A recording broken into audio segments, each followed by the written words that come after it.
ഇവിടെ ഗവൺമെന്റും ധനമന്ത്രിയും കഴിഞ്ഞ കുറച്ച് നാളുകളായി നിരന്തരം, പ്രത്യേകിച്ച് നിങ്ങൾ നവകേരള സദസ്സ് നടത്തിയപ്പോൾ കേരളം മുഴുവൻ നടന്ന് കേരളത്തിലെ ജനങ്ങളോട് നിങ്ങൾ പറഞ്ഞത് കേന്ദ്രത്തിൽ നിന്നും 57,000 കോടി രൂപ ലഭിക്കാണ്ടെന്നാണ് അല്ലെ? ധനമന്ത്രി ഇന്നും പറയുന്ന സ്റ്റേറ്റ്മെന്റ് അതാണ്, എപ്പോഴും പറഞ്ഞുകൊണ്ടിരിക്കുന്നത്. 57,000 കോടി കിട്ടാണ്ടെന്നാണല്ലോ നിങ്ങളൊക്കെ വിശ്വസിച്ചിരിക്കുന്നത്. ധനമന്ത്രി ഇനി അതിന് കൂടുതലുണ്ടോന്ന് അറിയാൻ പാടില്ല. Okay, I leave it to U.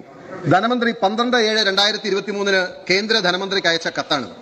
നിങ്ങൾക്ക് ആർക്കെങ്കിലും വേണമെങ്കിൽ പരിശോധിക്കാം. സ്വാഭാവികമായിട്ടും നമ്മുടെ സംസ്ഥാനത്തിന് 57,000 കോടി രൂപ കേന്ദ്രം തരാനുണ്ട് എന്ന് കേരളത്തിലെ ജനങ്ങളോട് മുഴുവൻ നടന്ന് പ്രസംഗിച്ച മുഖ്യമന്ത്രിയും മന്ത്രിമാരും മാറി മാറി സ്റ്റേജിൽ വന്ന് പറഞ്ഞാണ്.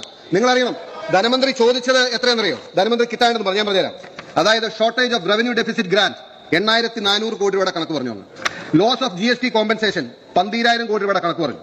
റിസ്ട്രിക്ഷൻ ഓൺ ബോറോയിങ് ലിമിറ്റ്, കടമെടുക്കാനുള്ള പരിധി കുറച്ചതനുസരിച്ച് 8,000 കോടി രൂപയുടെ കണക്ക് പറഞ്ഞു. അതായത് 28,400 കോടി രൂപ. അതിനുശേഷമാണ് അങ്ങേക്ക് യഥാർത്ഥത്തിൽ ലഭിക്കാനുള്ള UGCയുടെ അക്കൗണ്ടിൽ കിട്ടാനുള്ള 500 ചില്ലാനും കോടി രൂപ, ഹെൽത്ത് ഡിപ്പാർട്ട്മെന്റ് വകയായി കിട്ടാനുള്ള മറ്റൊരു 500 ചില്ലാനും കോടി രൂപ, മറ്റ് 54, 34 കൂടി എല്ലാം കൂടി അങ്ങ് പറഞ്ഞത് 3,469 കോടി കേന്ദ്രത്തിൽ നിന്ന് കിട്ടാനുണ്ട്. അങ്ങനെ മൊത്തം 31,869 രൂപ തരാൻ കനിവുണ്ടാകണമെന്നാണ് അങ്ങ് അയച്ച ഈ കത്തിൽ പറഞ്ഞിട്ടുള്ളത്. ഇതിന് തങ്ങ് ആദ്യം പറഞ്ഞ് 31,000 കോടിയിൽ 28,400 കോടി എന്ന് പറയുന്നത് നമ്മൾ നല്ല സാധാരണ നമ്മൾ ലഘുവായ ഇംഗ്ലീഷിൽ പറയാൻ പറയും വിഷ് ലിസ്റ്റ് എന്ന് പറയും. നമ്മൾ ആഗ്രഹിക്കുന്ന പൈസ, നമ്മൾ യാചിക്കുന്ന പൈസ, നമ്മൾ കരുണയായി ചോദിക്കുന്ന പൈസ. അത് ഞാൻ പറയാൻ കാരണം shortage of revenue deficit grant എന്നങ്ങ് പറയുന്നു. റവന്യൂ ഡെഫിസിറ്റ് ഗ്രാന്റ് സർക്കാർ 5 വർഷം മുമ്പ് നമുക്ക് പ്രഖ്യാപിച്ചാണ്. ഇന്ത്യ രാജ്യത്ത് ഏറ്റവും കൂടുതൽ റവന്യൂ ഡെഫിസിറ്റ് ഗ്രാന്റ് കിട്ടിയ സംസ്ഥാനങ്ങളിൽ ഒന്നാണ് കേരളം. അതായത് 53,137 കോടി രൂപ 5 വർഷം കൊണ്ട് തരുമെന്ന് പറഞ്ഞു. ഇല്ലാന്ന് പറയാൻ പറ്റൂ? 5 വർഷം മുമ്പ് പറഞ്ഞ അന്ന് റവന്യൂ ഡെഫിസിറ്റ് ഗ്രാന്റ് ഇത് പോരാന്നങ്ങ് പറഞ്ഞോ? ഇല്ല. എന്നിട്ട് 2022-23 അങ്ങയുടെ ബഡ്ജറ്റ് എസ്റ്റിമേറ്റ് പരിശോധിക്കണം. അങ്ങ് പറഞ്ഞു റവന്യൂ ഡെഫിസിറ്റ് ഗ്രാന്റ് ഏകദേശം 8,000 കോടി കിട്ടുമെന്ന് പറഞ്ഞിടത്ത് അങ്ങേക്ക് 13,174 കോടി കിട്ടി. അതായത് പ്രതീക്ഷിച്ചിരുന്നതിനേക്കാളും കൂടുതൽ പണം കിട്ടിയപ്പോ അങ്ങ് ഇവിടെ ആരോടും മിണ്ടിയിൽ, ആരോടും പറഞ്ഞില്ലല്ലോ. കേന്ദ്ര സർക്കാരിൽ നിന്നും ഞങ്ങൾ പ്രതീക്ഷയേക്കാൾ കൂടുതൽ പൈസ കിട്ടിയെന്ന് പറയാൻ പോയില്ലോ.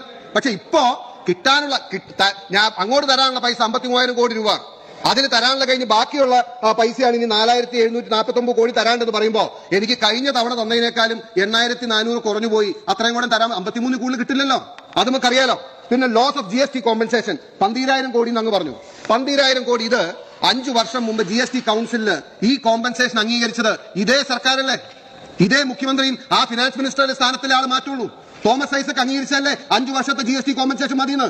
4ാമത്തെ വർഷമാകുമ്പോ GSTയിൽ നമുക്ക് ഇതിനേക്കാൾ കൂടുതൽ പണം കിട്ടുമെന്ന് ഇതേ നിയമസഭയിൽ നിന്ന് നിങ്ങളുടെ സർക്കാർ, നിങ്ങളുടെ മുൻ ധനകാര്യമന്ത്രി ഇവിടെ പറഞ്ഞല്ലേ? എന്നിട്ട് ഇപ്പൊ കിട്ടാത്തതിന് കേന്ദ്രത്തോട് നിങ്ങൾ 12,000 കോടി രൂപയുടെ കുറവ് വരുന്നു എന്ന് പറഞ്ഞു. You failed in collecting the taxes. Tax പിരിക്കാൻ നിങ്ങൾ പരാജയപ്പെട്ടാണ്. 4 വർഷം കഴിയുമ്പോൾ മുഴുവൻ ടാക്സ് ഉണ്ടാവും പറഞ്ഞു. പിന്നെ റിസ്ട്രിക്ഷൻ ഓൺ ബോറോയിങ് ലിമിറ്റ്, കടം വാങ്ങുന്നതിന്റെ പരിധി കുറച്ചു എന്ന് പറയുന്നു. ഞാൻ ചോദിക്കട്ടെ, ഒരു കാര്യം നിങ്ങൾ സത്യസന്ധമായിട്ട് ഈ നിയമസഭയിൽ പറയണം. ഇന്ത്യ രാജ്യത്ത് ഏറ്റവും കൂടുതൽ ഈ ഡെപ്റ്റ് റേഷ്യോ ഉള്ള ഏത് സംസ്ഥാനമാണ്?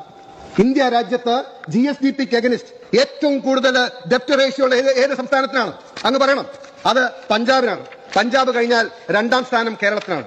നിങ്ങൾ ഇപ്പോ എത്തി നിൽക്കുന്നത് GSTക്ക് അഗനിസ്റ്റ് ഡെപ്റ്റ് റേഷ്യോ എന്ന് പറയുന്നത് 39.1 39.1.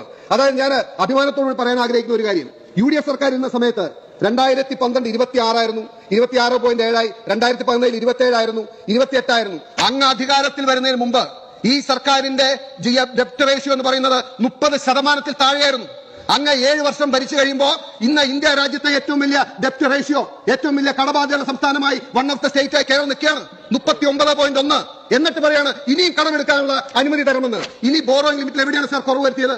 3% എന്ന് പറയുന്നത് ഈ രാജ്യത്തെ FRBM ആക്ട് പ്രകാരം ഈ രാജ്യത്തെ എല്ലാ സംസ്ഥാനങ്ങളും അംഗീകരിച്ച കാര്യം. അതിന്റെ കറസ്പോണ്ടിങ് ആയിട്ടുള്ള ആക്ട് ഈ നിയമസഭ പാസ്സാക്കിയതനുസരിച്ച് നമ്മുടെ വരുമാനത്തിന്റെ 3% നമ്മൾ കടബാധ്യത നിർത്തണ്ടേ?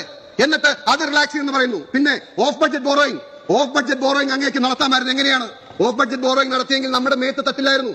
നിങ്ങൾ കിഫ്ബി രൂപീകരിച്ചില്ലേ? കിഫ്ബിക്ക് AAA റേറ്റിംഗ് ഉണ്ടായിരുന്നുവെങ്കിൽ സർക്കാർ ഗ്യാരണ്ടി കൊടുക്കാതെ ജനം പണം ഇൻവെസ്റ്റ് ചെയ്യായിരുന്നു. അതിനാണ് ഓഫ് ബഡ്ജറ്റ് ബോറോയിങ് എന്ന് പറയുന്നത്. അതിന് ഈ സർക്കാരിലെ ആളുകൾക്ക് വിശ്വാസ്യത ഉണ്ടാകണം. ഈ സർക്കാരിന്റെ ഫിനാൻഷ്യൽ കൺസോളിഡേഷൻ മാനേജ്മെന്റിലും പൈസ ഇട്ടാൽ കിട്ടുമെന്ന ബോധ്യം വേണം. ഇത് സാധാരണ ഏത് സർക്കാരും കടം വാങ്ങുന്ന പോലെയാണ് കിഫ്ബിയും കടം വാങ്ങിയത്. കാരണം എന്താ? ഈ സർക്കാരിന്റെ ഗ്യാരണ്ടിയിലല്ലേ പൈസ കിട്ടിയത്. ഈ സർക്കാർ ഗ്യാരണ്ടി കൊടുക്കാതെ 1 രൂപ വാങ്ങാൻ ഫിനാൻസ് ഡിപ്പാർട്ട്മെന്റ് കഴിഞ്ഞിട്ടുണ്ടോ? ഇതെല്ലാം സർക്കാരിന്റെയും ജനങ്ങളുടെയും ബാധ്യതയായി വന്നില്ലേ? ദയവ് ഞാൻ അവസാനിപ്പിക്കാൻ നിങ്ങൾ അനുവദിക്കുന്ന സമയമില്ലാത്തതുകൊണ്ടാണ്. ഞാൻ ഇനി ഒരുപാട് കാര്യങ്ങൾ പറയാനുണ്ട്. പക്ഷേ നിങ്ങൾ ഒരു കാര്യം കൂടി ഞാൻ പറയാം.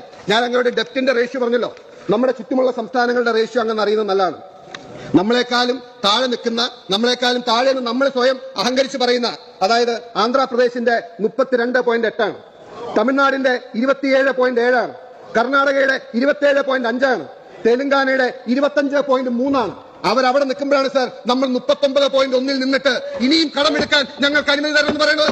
എന്നിട്ട് കേന്ദ്ര സർക്കാരിന് നിങ്ങൾ നാക്കിനാ കുറ്റം പറയാൻ പറയില്ല. പക്ഷേ ഈ സർക്കാർ പിരിച്ചെടുക്കാനുള്ള പൈസ എത്രയുണ്ടെന്ന് അങ്ങ് ഈ സർക്കാരിനോട് ഇവിടുത്തെ ഈ നിയമസഭയോടോ ജനങ്ങളോടോ ഒന്ന് പറയാൻ തയ്യാറാവണ്ടേ? ഇനി കേന്ദ്ര സർക്കാരിന്റെ പോട്ടെ, ഈ സർക്കാർ പിരിച്ചെടുക്കാനുള്ള പൈസ 28,250 കോടി രൂപയുണ്ട്. അത് നിങ്ങളുടെ പാർലമെന്ററി പാർട്ടി തീരുമാനിക്കണം.